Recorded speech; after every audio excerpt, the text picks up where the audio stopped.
Imagine a weapon made not of steel, but of pure, agonizing hunger. That's the psychological terror the warlord we know as Genghis Khan perfected.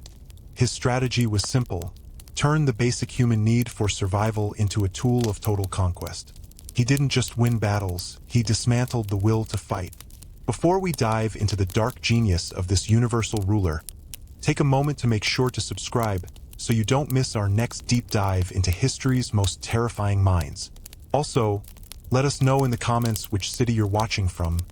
We love seeing how far this history reaches. What if the only choice for dinner was the corpse next to you?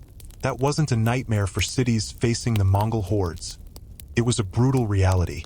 Genghis Khan, the great Khan of the Mongols, revolutionized the siege. His armies didn't charge the walls on day one. They implemented a slow-motion catastrophe. They completely encircled, sealed, and waited. This wasn't a matter of days, but of grinding weeks, often stretching into months. Inside, the last of the flour was consumed.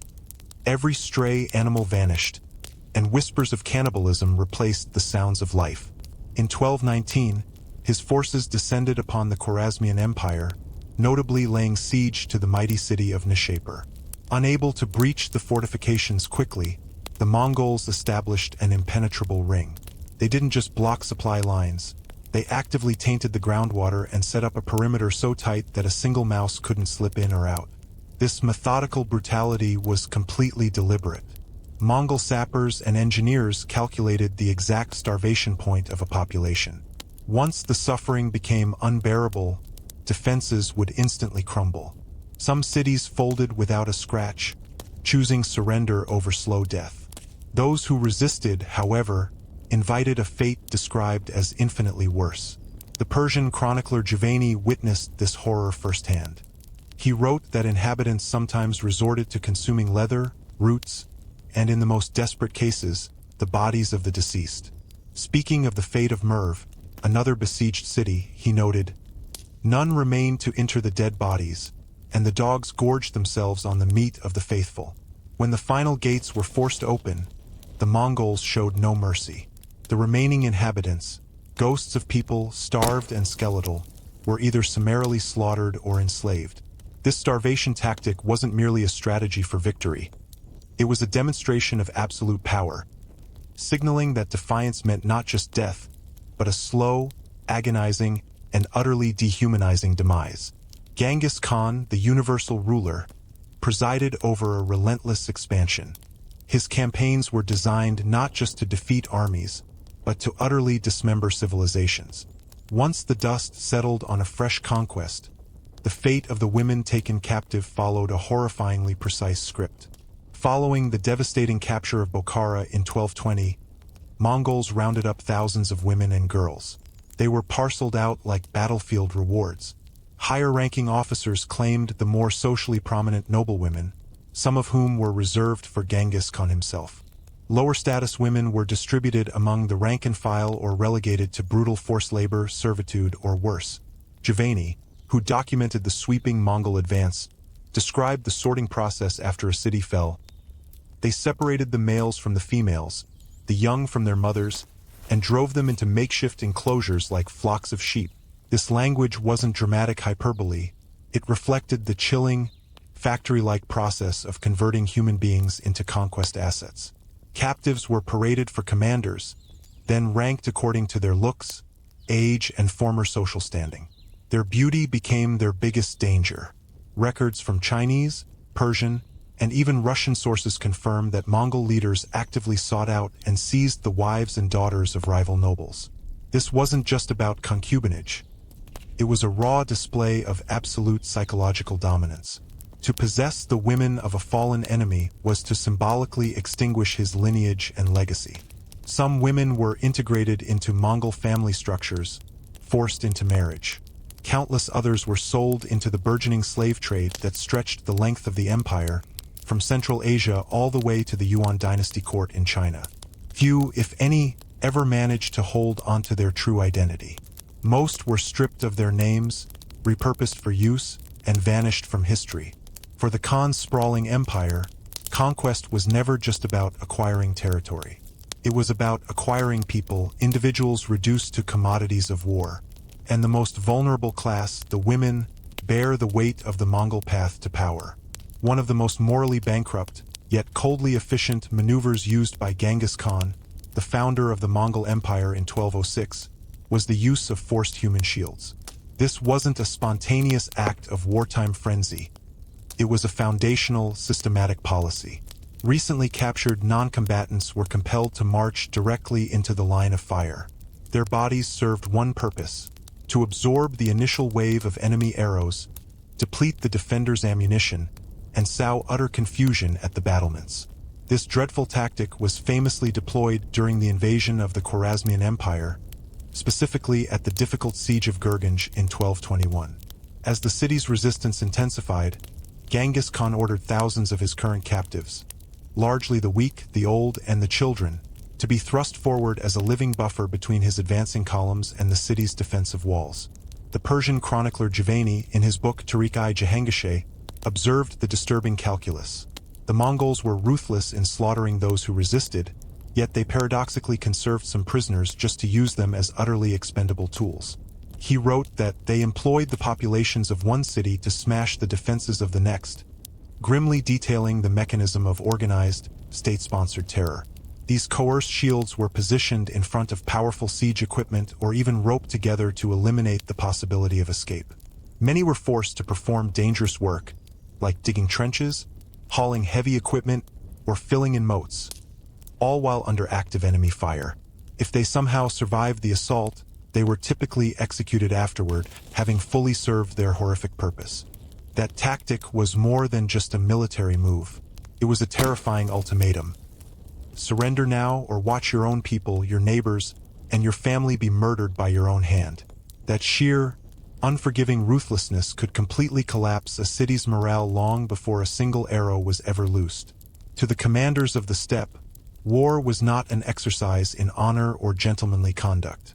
It was a cold equation ruled only by the result. If achieving victory meant the deliberate sacrifice of thousands of non-combatants just to undermine a fortress's resolve, then that trade-off was not merely acceptable, it was a foundational expectation.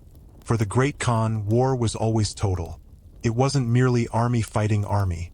It was the strategic use of entire populations as disposable pieces in his horrifying, relentless game of global conquest. In 1223, when the Mongol forces utterly destroyed the combined armies of the Rus Princes and their Kipchak allies at the pivotal battle of the Kalka River, the prisoners did not find clemency. Instead, they faced an utterly calculated, psychologically devastating death. The Mongol generals, Subutai and Jebe, operating under the Khan's direct authority, had zero intention of affording these captives the dignity of honorable enemies. Instead, they transformed their execution into a grotesque demonstration of absolute, chilling power. Mstislav of Kiev and other captured Rus nobility were not dispatched with a simple sword or by flames. According to both native Rus and later Persian sources, the Mongols first forced these royal prisoners onto the ground, face down. Then, in a truly bizarre ceremony of dominance, they constructed a massive wooden platform, built directly on top of the living bodies. A sprawling celebratory feast was then held overhead, with the Mongol commanders drinking and dining as the defeated nobles slowly and agonizingly suffocated beneath the platform's crushing weight. While historical accounts contain minor differences, the core, sickening reality is affirmed by both the Russian primary chronicle and the later Persian histories.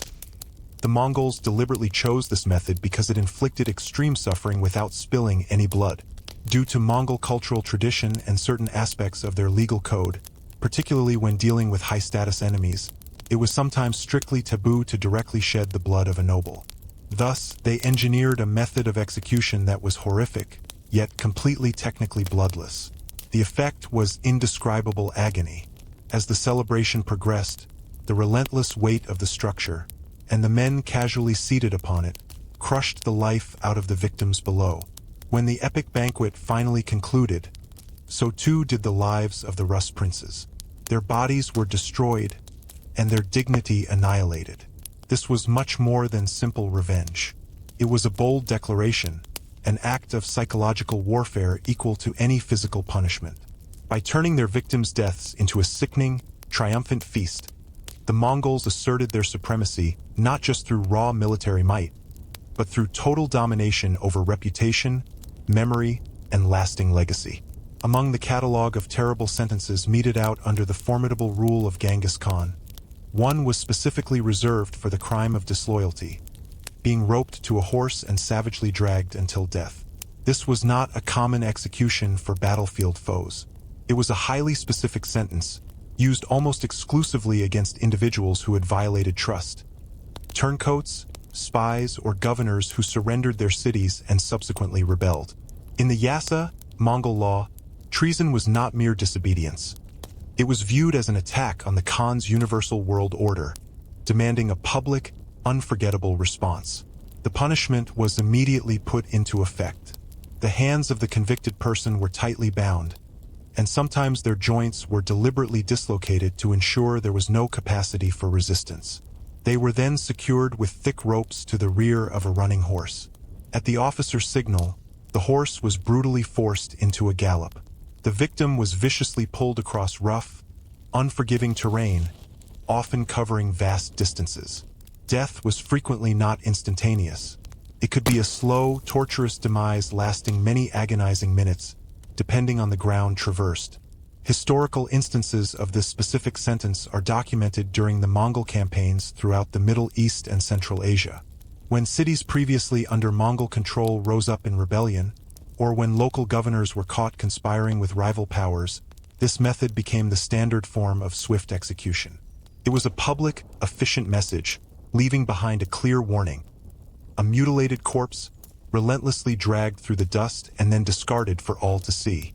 The thinking behind this brutal execution was directly tied to Mongol principles of loyalty and absolute deterrence.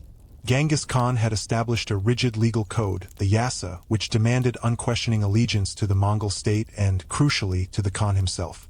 Any individual who dared to endanger the empire's internal unity was immediately labeled a deliberate threat to its stability. There was no need for a drawn-out, dramatic performance.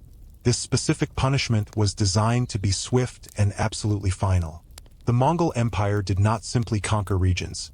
It fundamentally dismantled old worlds and established entirely new rules of power, using fear, strict discipline, and an unforgiving style of justice. Its gruesome punishments were not random acts of cruelty. They were carefully designed, visible messages, literally carved into human suffering, meant to resonate and terrify across generations. These were not excesses, they were core strategies of total domination. We've only scratched the surface of the terrifying methods that built the largest land empire in history. If you were shocked by these tactics, hit the like button and make sure you subscribe to this channel for more dark history like this.